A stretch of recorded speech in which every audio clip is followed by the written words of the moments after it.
Welcome to this explainer. Today we're diving right into ISO 14001-2026, Clause 7.5, and we're going to look at why document control is absolutely the lifeblood of your environmental safety. You know, when a lot of folks hear the phrase document control, they instantly picture dusty filing cabinets or just endless chaotic digital folders. But in the world of environmental management, a lost document isn't just an administrative headache, it's a literal disaster waiting to happen. So, to kick things off, I want you to picture this. What actually happens on the factory floor when a critical environmental procedure just goes missing? Imagine you've just introduced a new hazardous chemical to your production line. The safety and disposal procedures are drafted, sure, but they haven't been properly secured or distributed. What happens when an operator needs that exact instruction at 2 a.m. on a Sunday? Well, as this quote from our source material brilliantly points out, a missing or altered document is an immediate risk that can lead to catastrophic compliance failures. When your documented information isn't adequately protected, the whole operation basically unravels. Your decision-making gets completely unreliable, your operational consistency weakens, and suddenly your regulatory compliance is totally up in the air. You aren't just risking a minor slap on the wrist from an auditor, you're risking severe environmental harm.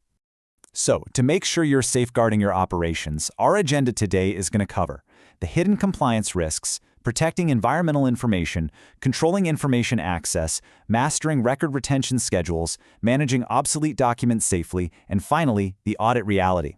Let's get right into it. Section 1. The hidden compliance risks.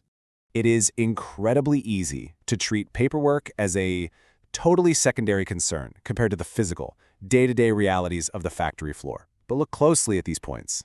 These aren't just paperwork glitches. They are direct pathways to major environmental incidents and huge legal penalties. Think about it for a second. If an outdated procedure gets followed, someone might mix the wrong chemicals and trigger a massive spill. If your air emission data is lost because some spreadsheet crashed, well, now you can't prove to regulators that you stayed under your legal limits, and that means massive fines.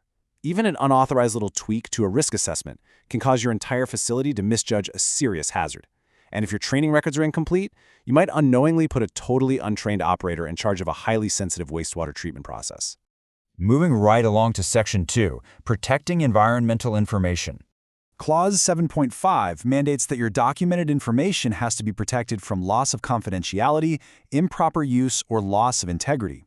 The really crucial takeaway here is that protection isn't just about hitting save or making cloud backups. It's about locking down the absolute integrity of your data.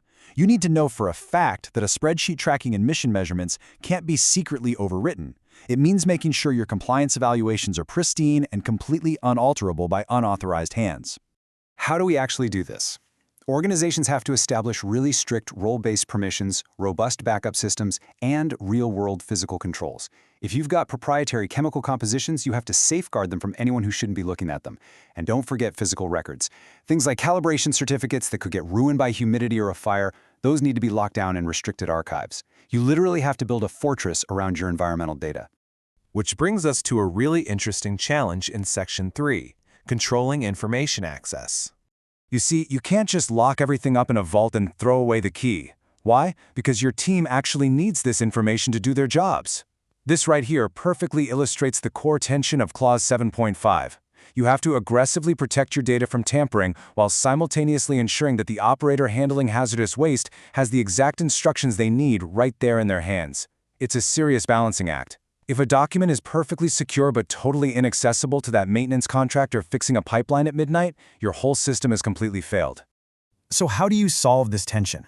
You deploy digital platforms that restrict editing, but still allow for widespread, easy-to-read access. Everyone from your lead engineers down to your external maintenance contractors needs to know exactly what to do. At the actual point of use, you might need visual instructions or simplified language. If your workforce speaks multiple languages, you've got to have translated documents ready to go. And when external contractors show up on site, they need controlled copies of your procedures so they don't accidentally cause an environmental incident just because they weren't in the loop on your specific rules. Next up, let's look at Section 4, mastering record retention schedules. Documents don't live forever, but man, they often need to live a lot longer than we assume. Think of your retention schedules as your historical shield. As you can see here, different documents require dramatically different lifespans to prove to regulators you've been compliant over the long haul. Emissions monitoring data, that often needs to be kept for 5 solid years. Hazardous waste manifests might require a 3-year retention just for compliance tracking. And employee training records are usually kept for the entire duration of their employment plus an extra year. These aren't just arbitrary numbers someone made up. They're strict legal requirements. Imagine if your IT system auto-deletes your wastewater discharge records after just 2 years, but the law requires 5. Well, you've just handed an auditor a massive nonconformance on a silver platter. Prematurely deleting monitoring records literally destroys your ability to prove historical regulatory compliance. If a regulatory body knocks on your door and asks to see your trends over the last half-decade, telling them, "Oh, I think we deleted that to save server space," is absolutely not going to fly. Let's tackle Section 5, Managing Obsolete Documents Safely. This is a huge trap. What actually happens to the old rules when the new rules are published? Well, to avoid the nightmare of an employee following an old emergency response plan during an active chemical spill, you absolutely must follow these 3 strict steps for every single updated document. First, clearly identify the superseded version. Second, you have to ruthlessly hunt it down and remove it, both physically and digitally, from all operational areas. And third, if you have to keep it around for historical or legal reasons, archive it securely with a massive, undeniable, obsolete watermark slapped right across it. I really want to highlight this specific quote. Printed manuals that are just sitting forgotten on a factory shelf, they are the #1 way outdated handling procedures cause modern environmental accidents. Seriously, you could have the absolute most beautiful, state-of-the-art, cloud-based environmental management system in the entire world. But if Bob out on the factory floor is still referencing some coffee-stained binder from 2018 because no one ever told him to throw it away, your entire digital system is totally useless. That disconnect is a massive red flag. Finally, let's look at Section 6, the audit reality. When a lead auditor walks onto your site, how are they actually testing your Clause 7.5 compliance? Well, they're hunting for specific vulnerabilities.